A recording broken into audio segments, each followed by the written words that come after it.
Baik untuk pemateri selanjutnya, eh, kami mengundang Bu Eva Batiar. Beliau adalah CEO Garda Pangan Indonesia. Sebelum Ibu Eva menyampaikan materi presentasinya, mencoba untuk membacakan biodata singkat beliau. Dan CEO Garda Pangan Indonesia yang manajemen service, di mana tujuan akhirnya adalah mengurangi food waste dan kelaparan. Beliau juga terlibat di berbagai kegiatan, termasuk di pendidikan. Ya, tidak bisa saya baca satu persatu. Bu Eva Batiar, Ibu punya waktu 20 menit untuk menyampaikan materinya. Nanti setelah itu kita ada sesi diskusi, mungkin sekitar 2 sampai dengan 3 pertanyaan, sama seperti pembicara sebelumnya. Waktu dan tempat kami persilakan, Bu.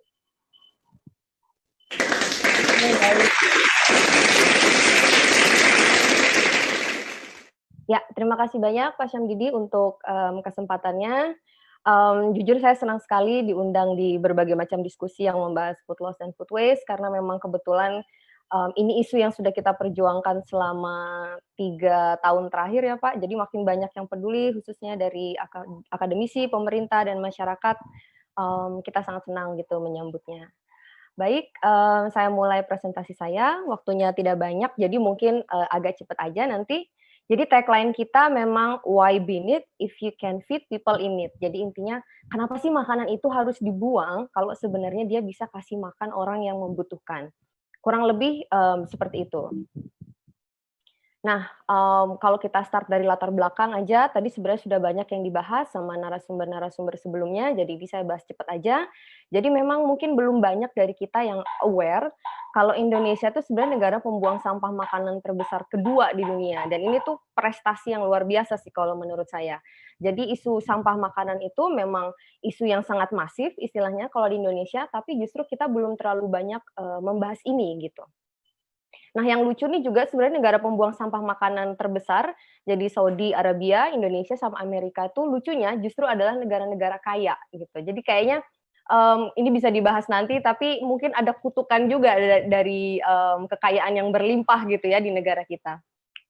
Nah, dampaknya sampah makanan itu sendiri apa? Kalau kita ngelihatnya memang kita kategorikan jadi 3 kerugian gitu ya. Yang pertama secara ekonomi, itu pasti karena kalau kita buang 1 piring makanan, ya berarti kita juga buang uang yang kita gunakan untuk membeli 1 piring itu. Tapi di luar itu juga ada resources atau sumber daya yang terbuang luar biasa, yang termasuk lahan, bibit, pupuk, terus kemudian tenaga buruhnya, belum lagi fuel untuk transport makanannya, masaknya, dan segala macam, itu juga ikut kebuang ketika kita ngebuang sampah makanan. Jadi luar biasa masif sebenarnya secara ekonomi. Nah, kemudian kalau dari segi lingkungan, ini juga yang belum terlalu banyak dibahas, sebenarnya sampah makanan itu ketika dia terbuang, terus kemudian tertumpuk di TPA gitu ya, dia mengeluarkan gas metana ini. Nah, metana ini 23 kali lebih berbahaya dari karbon dioksida, dan dia ikut berkontribusi juga nih ke pemanasan global, atau kita kalau istilahnya sekarang nyebutnya climate crisis ya. Jadi secara lingkungan juga dia dampaknya luar biasa besar. Bahkan faktanya 14% dari seluruh emisi karbon di dunia itu datangnya dari food waste. Nah, tapi kalau kita ngelihat dampak ketiganya, dan ini juga yang paling ironis menurut kami, ternyata di satu sisi 19,4 juta orang Indonesia itu juga masih struggle untuk mendapatkan makanan khususnya yang bernutrisi gitu ya setiap harinya. Jadi ini sebenarnya latar belakang kenapa kita bikin Garda Pangan dulu 3 tahun yang lalu. Jadi Garda Pangan ini adalah social enterprise. Visi besar kita ada 2. Yang pertama kita mau meminimalisir food waste atau sampah makanan atau susut pangan, dan di waktu yang bersamaan juga kita pengen apa tuh namanya ya, menyetarakan akses terhadap pangan lah sebenarnya. Nah, jadi apa yang kita kerjakan, Garda Pangan ini sebenarnya organisasinya cukup unik. Kita termasuk salah satu food bank pertama juga di Indonesia. Kemudian program-program kita itu banyak sekali karena kita memang rasanya isu food loss sama isu food waste itu melibatkan banyak sekali pihak, banyak entitas gitu ya. Jadi kalau kita mau men-tackle isu ini, kita juga harus melihatnya dari berbagai macam perspektif sebenarnya. Nah, Garda Pangan ini kita pertama punya, kita adalah organisasi food bank juga gitu ya, Jadi apa sih yang kita kerjakan di food bank ini ada banyak banget, kita melakukan food rescue, gleaning, campaign, sampai advokasi policy. Nah, tapi di waktu yang bersamaan kita juga punya business unit karena bagaimanapun juga kita social enterprise, kita harus bisa mandiri gitu ya secara operasional. Jadi kita punya lini-lini bisnis yang masih men-tackle isu food waste juga sebenarnya. Nanti saya coba jelaskan lebih jauh setelah ini. Nah, ini salah satu kegiatan di food bank kita yang pertama, kita sebutnya food rescue. Jadi kalau secara harfiah ya food itu makanan, rescue itu kan penyelamatan gitu ya. Jadi memang modelnya adalah kita kerjasama dengan restoran, hotel, kafe, bakery, distributor buah, dan lain sebagainya, yang biasanya mereka tuh punya makanan berlebih yang tidak terjual di hari itu, yang sebenarnya kondisinya masih sangat layak makan gitu ya, tapi memang biasanya berpotensi terbuang karena macam-macam alasannya, mereka harus jaga standar, terus mereka punya concern-concern yang lain gitu ya. Nah, makanan-makanan ini yang kita jemput, jadi memang kita modelnya partnership, setiap harinya kita jalan, jemput makanan itu, terus kemudian kita sortir dulu, jadi kita punya SOP khusus yang kita bikin gitu ya, gimana caranya memastikan food safety sama hygiene-nya. Saya yakin teman-teman kalau dari gizi di sini pasti apa sih namanya concern sekali sama hal ini. Dan kemudian makanan ini kita distribusikan ke warga-warga prasejahtera di Surabaya dan sekitarnya. Jadi kalau Garda Pangan ini sebenarnya di Surabaya organisasinya. Nah, kalau kenapa sih kita ngambil dari resto, hotel, cafe, bakery, dan lain sebagainya, itu karena memang alasannya ya mereka tuh sebenarnya salah satu penghasil food waste terbesar lah ya, bisa dibilang. Mereka tuh produksinya tiap hari, skala besar gitu ya, dan reguler. Itu alasannya kenapa apa sih namanya, ini yang jadi kegiatan kita yang paling utama. Nah, kemudian yang kedua, waktu kita assessment di awal, siapa sih sebenarnya penghasil food waste yang paling banyak di Indonesia? Nah, yang nomor 2-nya ini ternyata dari event-event besar. Jadi, saya yakin, yang hadir di sini juga tahu kalau event-event kita itu kan biasanya selalu melibatkan banyak makanan gitu ya. Jadi, kita juga ngambil makanan berlebih biasanya yang dihasilkan dari wedding atau acara kawinan, dan acara-acara lainnya, conference, terus festival misalnya, bahkan pesta ulang tahun, sunatan, syukuran, apapun itu, kalau misalnya kira-kira ada makanan berlebih yang sayang nih kalau dibuang, itu bisa panggil Garda Pangan, nanti kami datang, kami pick up, dan kemudian kami distribusikan ke warga prasejahtera. Dan memang kalau di Surabaya tuh event tuh lumayan banget ya ininya, makanan berlebihnya. Kita tuh rekor dari satu acara kawinan aja, bisa menyelamatkan sampai 500-an porsi. Jadi makanan berlebihnya itu bahkan bisa untuk ngasih makan satu wedding lagi gitu. Jadi memang luar biasa potensi makanan berlebih dari acara-acara di Indonesia. Ini acara kita yang ketiga namanya gleaning. Jadi gleaning itu sebenarnya intinya adalah kita ngumpulin hasil tani gitu ya di lahan yang biasanya sengaja ditinggal sama petaninya karena tidak memenuhi standar pasar atau tidak ekonomis untuk dijual gitu. Jadi biasanya buah-buah yang tidak sesuai standar pasar, yang mungkin tampilannya nggak terlalu sempurna, ukurannya terlalu kekecilan misalnya, itu biasanya sama petani sengaja dibuang di lahan. Padahal kami ngelihatnya itu juga potensi food loss kalau ini ya, potensi di lahan tuh berarti dia food loss. Atau ini kasus terakhir, ini fotonya kita ambil di Jember mungkin sekitar 3 mingguan lalu. Kalau itu kasusnya karena pandemi memang banyak sekali komoditas yang harganya turjun bebas gitu ya. Jadi dulu kubis itu di tingkat petani bisa 3.000 sampai 4.000 per kilo, sekarang jadi cuma 150 per kilo. Akhirnya petaninya sakit hati gitu, terus biaya yang dia profit yang dia dapatkan kalau dia jual kubisnya, karena harga yang terlalu murah tuh bahkan nggak bisa nutupi ongkos panennya gitu. Jadi sama petani kalau waktu kita ke Jember tuh banyak sekali petani ya udah yang dibiarin aja, hasil taninya tuh dibiarkan di lahan nggak usah dipanen, karena memang malah lebih rugi kalau mereka harus ngeluarin ongkos buruh untuk panen, nggak nutup gitu. Nah, jadi kemarin kita kerjasama dengan beberapa petani di sana, kita panen gitu ya, panen di sana. Terus kemudian ada yang kita bantu jualkan, dan ada juga yang kita distribusikan ke warga prasejahtera. Nah, ini kegiatan kita yang berikutnya, jadi memang kita sadar, jadi kalau di food rescue itu kan kita sebenarnya langsung ngambil makanan berlebihnya gitu ya. Jadi potensi food waste-nya jangan sampai jadi food waste nih. Tapi kita juga sadar sebenarnya individu-individu di seluruh Indonesia itu juga kalau diakumulasi, ya kita juga sebenarnya bisa menghasilkan food waste yang besar dari skala rumah tangga gitu. Nah, tapi karena individu ini nggak mungkin kita bisa samperin satu persatu gitu ya, dan nggak efektif juga, jadi kita lebih memilih jalur campaign gitu, atau kita kampanyekan tentang isu food waste ini ke sebanyak-banyaknya orang. Jadi kita sering sekali dulu sebelum pandemi bikin kegiatan kreatif gitu di CFD, terus kemudian salah satunya juga lewat sosial media kita, jadi kita banyak sekali ngasih tips-tips cara mengurangi food waste yang praktikal gitu ya, yang bisa kita kerjakan di rumah untuk mengurangi food waste ini. Ini biasanya kita sebarin lewat sosial media. Nah, kemudian yang terakhir kita juga ada mengadvokasi policy karena memang kita sadar di Indonesia ini sebenarnya kita belum punya policy gitu ya yang bisa membantu kita menciptakan iklim untuk mengurangi food waste. Sebenarnya banyak sekali yang bisa kita pelajari dari negara-negara di luar. Misalnya di Prancis tuh mereka punya aturan bahwa semua supermarket di-ban atau nggak boleh membuang makanannya yang masih edible, yang masih layak makan itu wajib disumbangkan ke food bank atau ke charity misalnya. Atau kalau di Amerika misalnya mereka punya policy yang ngasih insentif berupa tax insentif atau pengurangan pajak untuk organisasi yang mendonasikan makanan berlebihnya. Atau kalau di Korea Selatan tuh mereka punya policy volume based waste cost. Jadi dia mengenakan denda ke orang tergantung jumlah food waste yang mereka hasilkan. Jadi makin banyak food waste dari skala rumah tangga, makin banyak juga mereka harus bayar.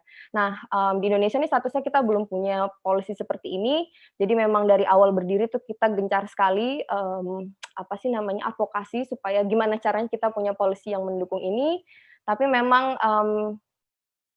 challenge-nya tuh adalah kita memang bahkan belum punya data gitu, data yang menyeluruh tentang kondisi food loss sama food waste. Tapi terakhir ini, ada kerjasama dari Bappenas, WRI, dan segala macam, kita sama-sama mau bikin, penelitian skala nasional gitu ya, untuk menghitung food loss dan food waste kita, harapannya bisa jadi masukan untuk, Bappenas juga untuk bikin kebijakan. Itu tadi kegiatan kita sebagai food bank, terus kemudian kalau secara bisnis yang kita kerjakan ada beberapa juga. Jadi yang pertama ini kita nyediain juga namanya Sustainable and Responsible Food Waste Management Service. Jadi ini berupa jasa layanan, tapi biasanya ke perusahaan-perusahaan yang memang udah skala besar gitu ya. Jadi mungkin kalau teman-teman belum tahu, sebenarnya perusahaan besar tuh biasanya mereka akan meretur produk mereka yang sudah mendekati tanggal expired gitu kan. Jadi misalnya beberapa bulan sebelum expired akan ditarik, dan biasanya common practice di Indonesia makanan-makanan seperti ini tuh dimusnahkan.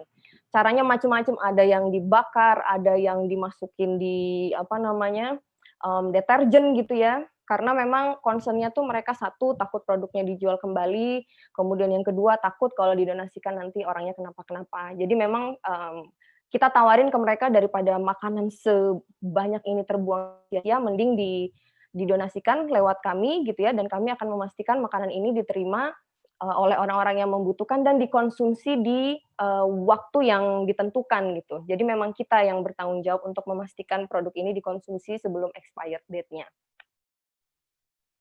Kemudian yang kedua kita juga nyediain food waste education, workshop macam-macam ini ke sekolah, ke kampus, ke kantor-kantor atau ke komunitas gitu ya. Jadi salah satu cara juga untuk menyuarakan isu food waste ini dan menyebarkannya ke semakin banyak orang. Dan yang terakhir nih kita punya bisnis ugly produce gitu ya. Jadi yang disebut ugly ini kan jelek, produce ini sayur dan buah. Jadi intinya tuh kita berbisnis sayur dan buah yang jelek gitu secara tampilan. Nah, apa sih yang disebut ugly produce itu? Jadi mungkin teman-teman tahu buah atau sayur yang nggak cantik lah kalau dari luar, tapi sebenarnya sayang sekali kalau terbuang gitu ya. Jadi ada yang berkerut misalnya kulitnya, atau kalau kayak stroberi ini dia undersize atau ukurannya tidak sesuai standar pasar.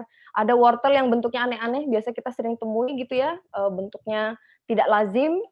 Kemudian ada yang sebenarnya dia cuma cacat sedikit di permukaan, atau overripe, kematangan gitu, atau simply overstock. Jadi jumlahnya kebanyakan misalnya panen simultan gitu, jadi jumlahnya jauh lebih banyak daripada yang bisa diserap pasar.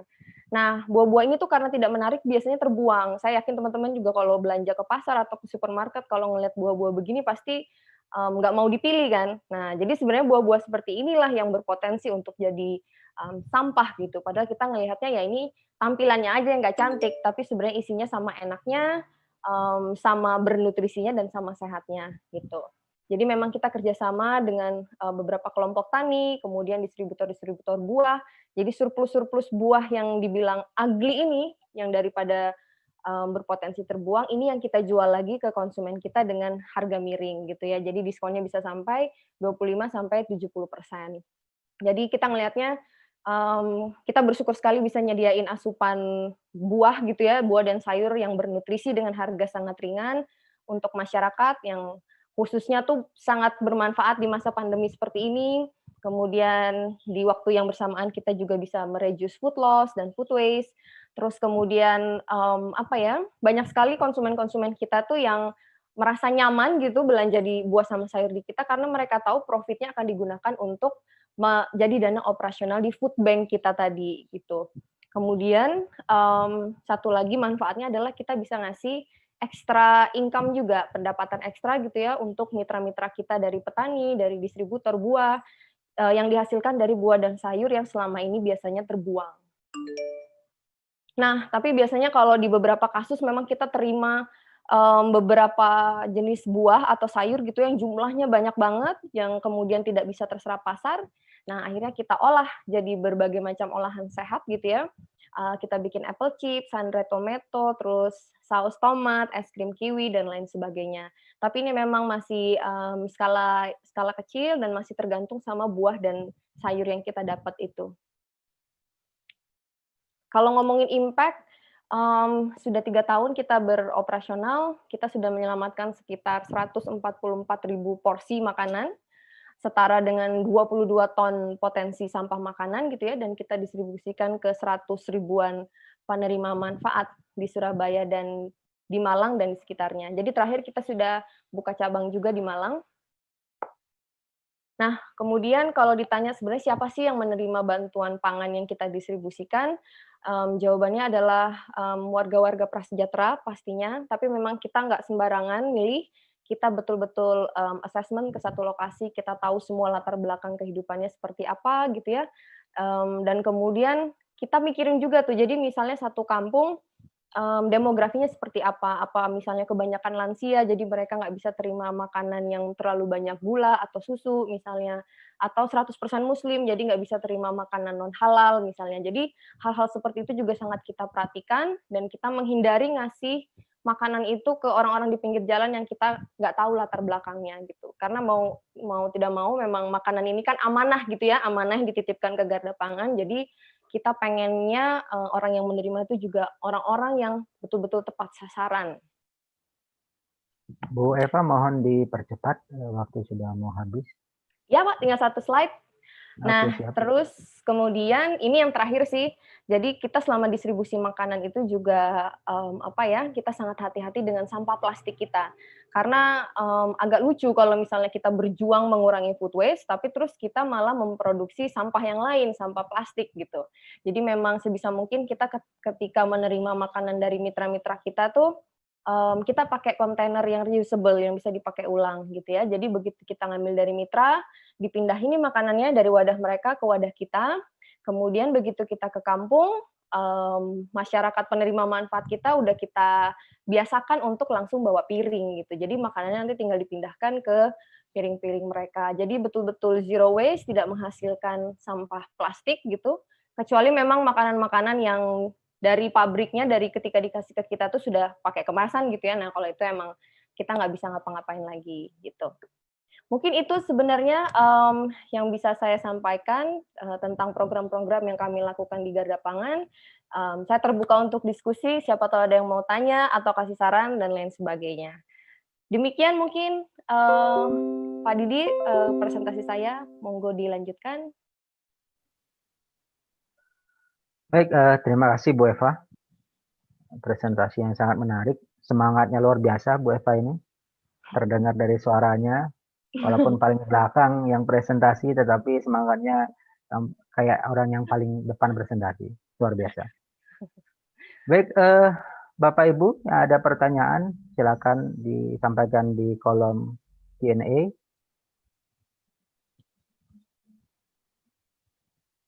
Ini Ibu biasanya kalau presenter paling akhir itu Terakhir ya ya, begini, Pak. ya Ya. sudah Dimaklumi, capek Pak, dari jam dimaklumi. 1, dimaklumi. Ini sambil nunggu Ada nih, Pak, di teman-teman kolom peserta. chat. Ada? Ada di Q&A dari Bu Rentina. Oh ya, Bu Rentina. Monggo Bu Eval sudah baca? Kalau sudah baca silakan langsung dijawab aja daripada saya baca ulang lagi. Pelayan ya, Pak. Ya. Ya. Ini pertanyaannya, bagaimana prosedur untuk dapat mengakses makanan dari perusahaan yang dapat disumbangkan, terutama makanan catering dan makanan di rumah sakit? Apakah dengan jemput bola atau sudah ada kerjasama terlebih dahulu? Makasih banyak Bu Rentina pertanyaannya. Jawabannya betul. Jadi memang harus ada kerjasama gitu ya, Bu. Harus ada obrolan dulu sebelumnya. Jadi kita tahu juga kondisi mitra-mitra kita tuh seperti apa sih. Jadi mereka menghasilkan makanan berlebihnya tuh frekuensinya apa tiap hari, apa tiap minggu, apa tiap bulan misalnya. Terus kemasannya dari dia tuh seperti apa, masa expirednya itu sampai berapa lama, itu hal-hal yang harus kita ketahui sebelum bermitra sama satu mitra gitu ya. Terus kemudian concern mereka apa? Karena macam-macam concernnya. Ada concern yang takut dijual lagi nih misalnya makanannya. Jadi caranya kita supaya mereka merasa tenang dan aman mendonasikan makanannya adalah ya kita bikinkan sistem yang betul-betul akuntabel gitu, yang bisa dipercaya sama mereka.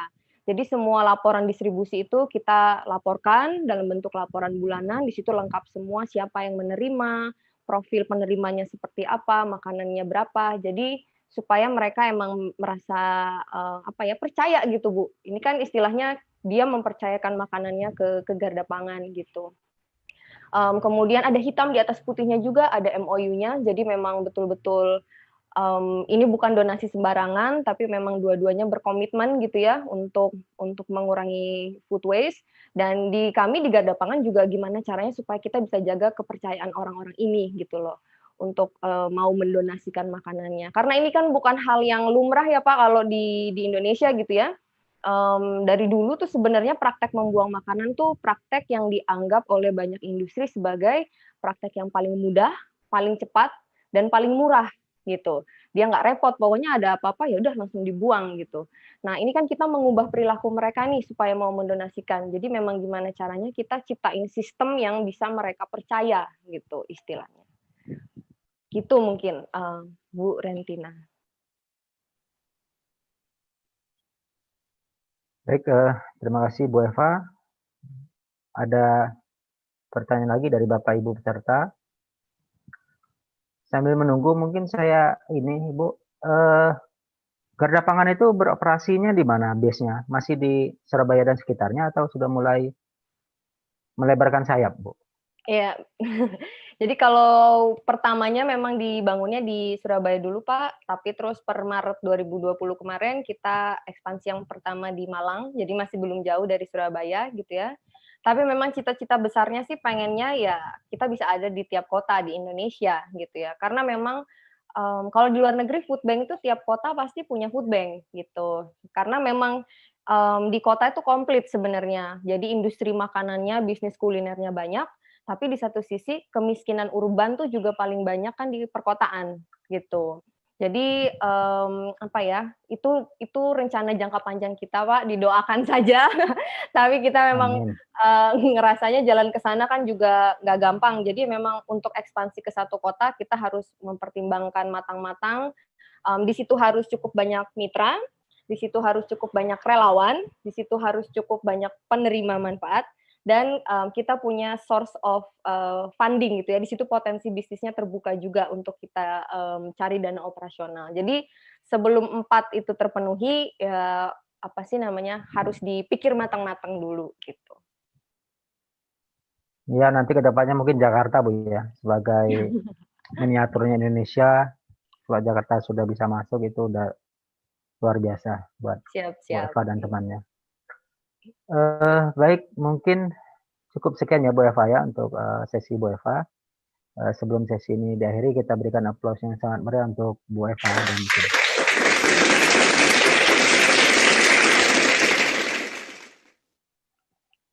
Baik, terima kasih. Sebelum ditutup acara webinar kali ini, karena kita sudah selesai, sudah 5 pembicara yang menyampaikan materinya. Ada pertanyaan ini khusus untuk Pak Sunan atau Bu Rahmi dari peserta.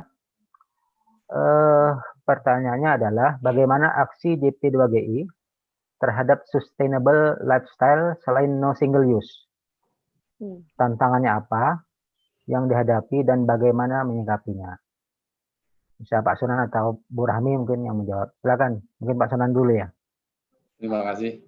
Jadi memang tantangannya bersama dengan para pahlawan pahlawati tadi itu, yaitu untuk penanggulangan food loss and food waste itu belum sesuatu yang sudah populer.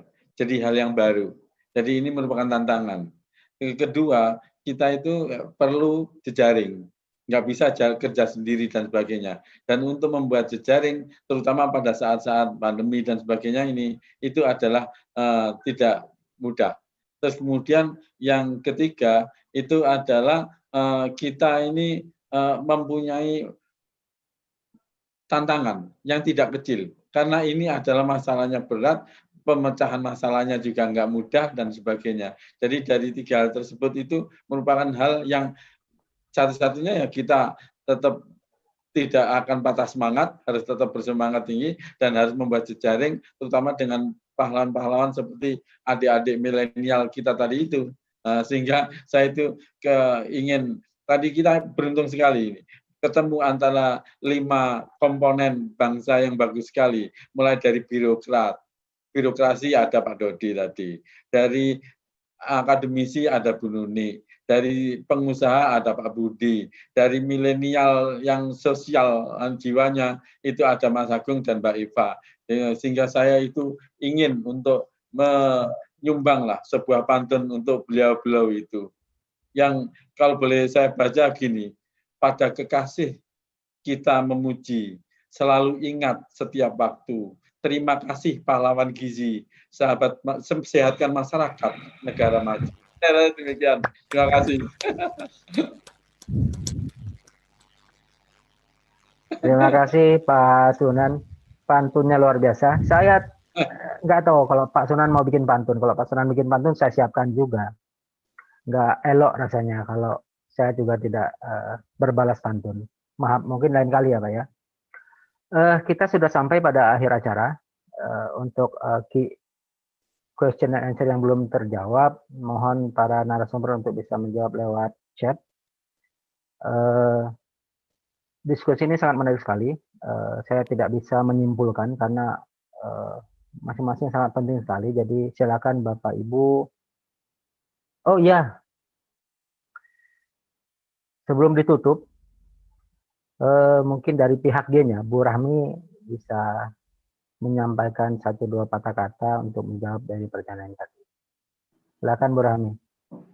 Terima kasih Pak Samdi. Sebenarnya itu pertanyaan buat JP2GI ya, bukan buat Gen. Tapi mungkin terkait dengan sustainable lifestyle ini, mungkin saran dari kami adalah kita coba lihat dari food system sendiri. Jadi nggak cuma sekali pakai atau single use, tapi kita lihat keseluruhan sistemnya, di produksinya sendiri, apakah sudah banyak kita produksi untuk makanan bergizi, apakah sudah ada prioritas ke arah tersebut.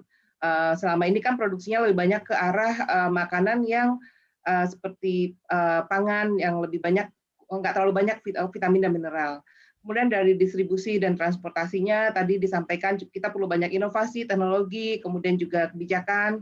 Kemudian dari sisi retailnya itu kita juga harus siapkan makanan yang affordable, yang terjangkau, yang memang menarik, disukai orang. Selama ini kan orang sukanya sama makanan yang junk food ya, bukan yang bergizi, dan juga tersedia. Terus kemudian juga baru masuk ke perilaku kita semua. Jadi dari Gensi kita coba sama-sama kita benahi juga sistem pangannya sendiri. Tadi juga sudah disampaikan oleh Pak Dodi. Baru nanti kita bisa akan mencapai yang namanya sustainable lifestyle. Mungkin demikian saja. Terima kasih. Terima kasih Bu Rahmi, penutupan yang cukup syamik sekali. Baik, saya tidak akan berpanjang lebar dan saya tidak akan berusaha untuk menyimpulkan. Jadi kami serahkan ke masing-masing peserta untuk bisa menyimpulkan materi yang disampaikan oleh para narasumber. Perlu saya ingatkan lagi untuk Bapak Ibu, jangan lupa mengisi link absensi yang sudah disampaikan di link chat agar Bapak Ibu bisa mendapatkan sertifikat. Kemudian terima kasih sekali lagi saya ucapkan kepada Bapak Ibu peserta webinar, Bapak Ibu narasumber atas partisipasinya. Kita akan berjumpa lagi pada sesi berikutnya yang insya Allah akan dilakukan pada bulan November 2020 untuk webinar yang kelima. Jadi tahun ini kita akan menginjak yang kelima di bulan November nanti, bulan depan, untuk menyambut Hari Ikan dan Hari Kesehatan Nasional. Jadi please stay tuned in, katanya begitu. Kemudian untuk rekaman video ini dapat dilihat di YouTube GP2GI Official, bisa dilihat, bisa dikunjungi. Kemudian untuk materi webinar dapat dilihat di website GP2GI. Untuk pertanyaan, komentar, dan saran perbaikan, silakan menghubungi kami melalui email ke sekretariat@gp2gi.org atau alamat emailnya bisa dicek di website. Di situ ada alamat, ada kontaknya, silakan dihubungi kalau ada masukan dari Bapak Ibu semua yang ada di sini. Sekali lagi terima kasih dan sampai jumpa. Mohon maaf kalau ada kesalahan baik disengaja maupun tidak sengaja. Wabillahi taufiq wal hidayah. Wassalamualaikum warahmatullahi wabarakatuh. Salam JP2G. Waalaikumsalam warahmatullahi wabarakatuh. Selamat pagi.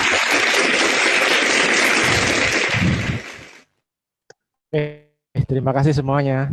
Terima kasih semuanya. Terima kasih. Terima kasih Pak Samdidi. Terima kasih Pak Sunan. Terima kasih Bu Eva, Pak Budi, Terima kasih. Pak Dodi, Pak Agung. Terima kasih. Ya, Bu Nuni, terima kasih. Pak Amran, terima kasih. Pak Hadi. Ya, sip. Ya, Pak. Beras Pak Amran, mau lihat deh.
Amran izin live ya.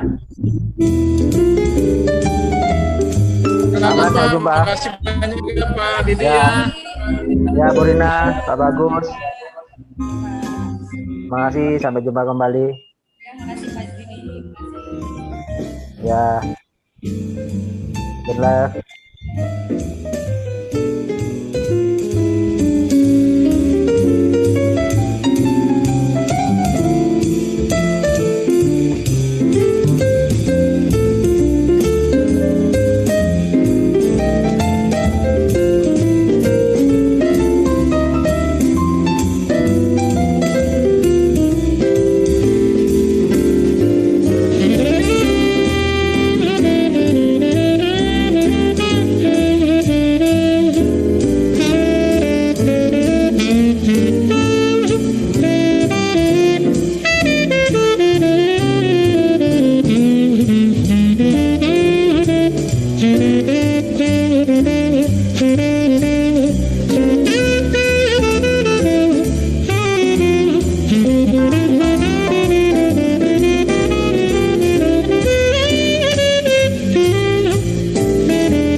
Didi.